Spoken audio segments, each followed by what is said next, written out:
So सर्वांचं स्वागत आहे आपल्या चॅनलवरती. ब्लॉग नंबर 2मध्ये तुमचं सर्वांचं स्वागत करतो. आज आपण जाणार आहेत चायनीज भेळ खायला. जी मंचुरियन भेळ आणि चायनीज पकोडे जे वसईचे सर्वात फेमस आहे. ठीक आहे, महालक्ष्मी चायनीज भेळ. तो ठीक आहे, पूर्ण ब्लॉग तुम्हाला दाखवण्याचा प्रयत्न करीन. ब्लॉग जरा पण आवडला तर ब्लॉगला लाईक, चॅनलला सबस्क्राईब करा. असेच ब्लॉग आपल्या चॅनलवरती येणार आहेत. ठीक आहे, आत्ता जस्ट खाऊगल्ली तोडली होती, सो आता त्यांचं नवीन जागेवरती शिफ्टिंग झालेलं आहे. तो पूर्ण रेकॉर्ड करेल. रस्त्याने जाताना ब्लॉग रेकॉर्ड होणार आहे. ठीक आहे, तुम्ही बघा, रस्ता पण एकदम भारी आहे. ठीक आहे, आम्ही ऑलरेडी घरातून निघालेलो. थोडासा पाऊस पडतोय, बस पाऊस नाही पडायला पाहिजे. मस्त ब्लॉग होणार आहे. तुम्हाला खाताना पण दाखवेल. टेस्ट वगैरे तर एकदम जबरदस्तच असते तिथलची. ठीक आहे, चला स्टार्ट करतो आमचा प्रवास. माझ्याबरोबर स्वप्नाली पण आहे. ठीक आहे, मागे बसलेली आहे, ती रेकॉर्ड करेल थोडंफार. चला.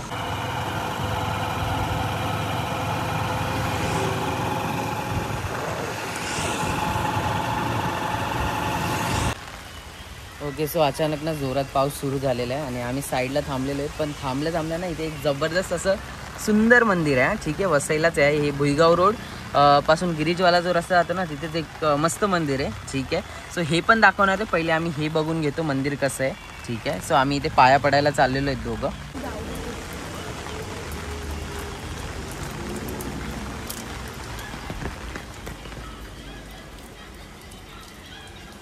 पकडे.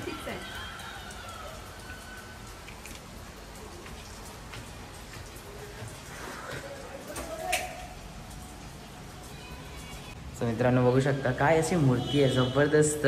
ठीक आहे, काय दुसरंच करायला गेलो तो दुसरंच झालं. ठीक आहे, आम्ही चाललो होते रस्त्याने, पण पाऊस जोरात आला तर आम्ही इथे थांबले थोडा वेळ. तर बघू शकता आम्ही इथे दर्शन घेत आहोत. ठीक आहे, आणि दर्शन घेऊन आम्ही इथून निघू 2 मिनिटातच. मस्त मूर्ती आहे, तुम्ही पण दर्शन करून घ्या. हे अजून दुसरं मंदिर त्याच्या बाजूलाच आहे. इथे एक वरती मंदिर आहे, तेच आम्ही खाली उतरून आलो होतो. इथे गणपतीचं, साईबाबाचं इथे आहे. ठीक आहे, मंदिर मस्त असं सुंदर एकदम मूर्ती आहे तिथे. ओके, सो जाताना इकडून एकदम मस्त असा तलाव वगैरे बनवलेला आहे या लोकांनी. आणि साईडनी जे वॉकिंग ट्रॅक टाईप आहे ना, तसं आहे. ठीक आहे, इथे तलाव मस्त असा मोठा तलाव आहे. आणि साईड बाय साईड वॉकिंग हे आहे. जर मंदिरात जायचं असलं तर इकडून तुम्ही वॉकिंग करत जाऊ शकता.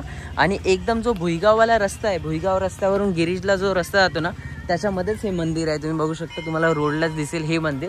आणि मंदिरातून आतमध्ये आल्याच्या नंतर तुम्हाला जर ह्या साईडला जायचं आहे ते ह्या साईडला जायला इकडून असं ब्रिज केलेलं आहे यांनी. या तलावाचा छोटासा तलाव आहे तो, त्याच्यावरतून जायला त्या साईडने एक ब्रिज आहे. ठीक आहे, तर आम्ही या ब्रिजवरून चाललेले आहेत आता. सो आता हा जो ब्रिज आहे, इथून आपण समोरच्या मंदिरात जाणार. मला माहिती नाही कोणतं मंदिर आहे. स्वप्नाली बोलते बहुतेक देवीचं मंदिर आहे. सो बरं आहे, नवरात्रीमध्ये आमचं देवीचं पण दर्शन होऊन जाईल. आणि ह्या साईडला हा तलाव आहे.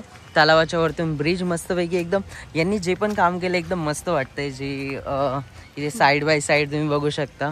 आणि ह्या साईडनी पण तलाव, हे मंदिर आणि एकदम असे हिरवीगार झाडं इकडे. सो वातावरण तर एकदम मस्त आहे. ठीक आहे, देवीचंच मंदिर असू दे. नवरात्रीमध्ये आमचं दर्शन पण होऊन जाईल इथे.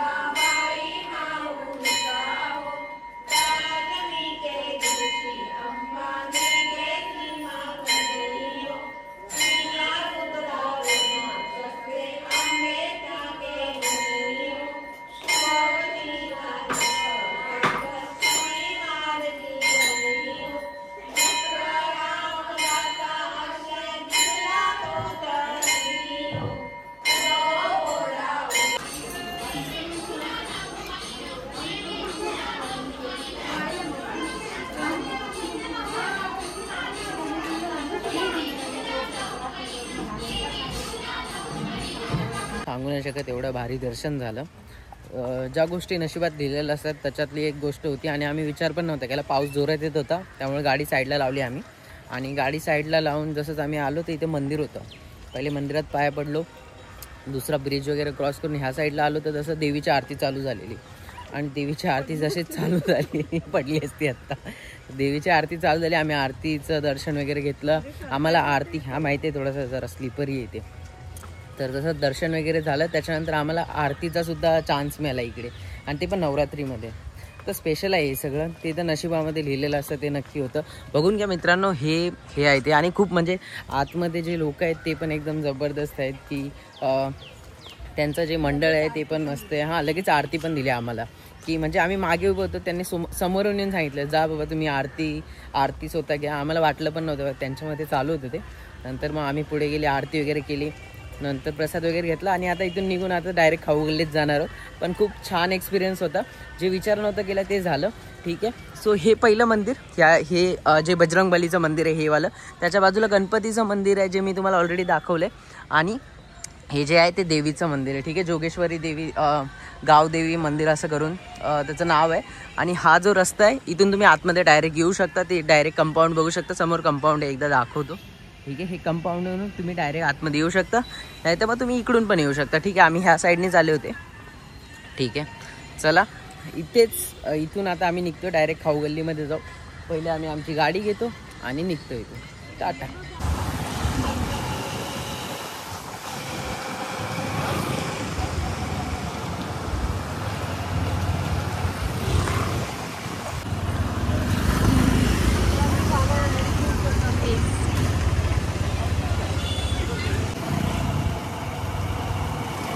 सो हा जो रस्ता आहे तो डायरेक्टली जातो वसई गावामध्ये इकडून.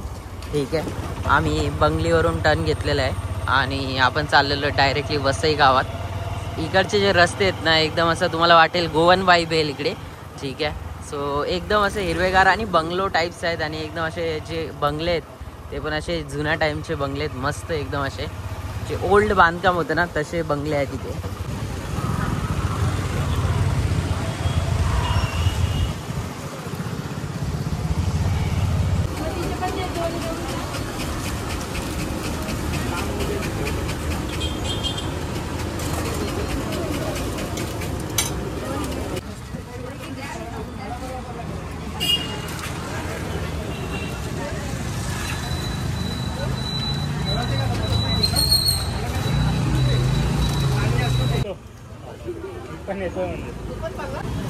कसे आहेत स्वप्नाली पकोडे?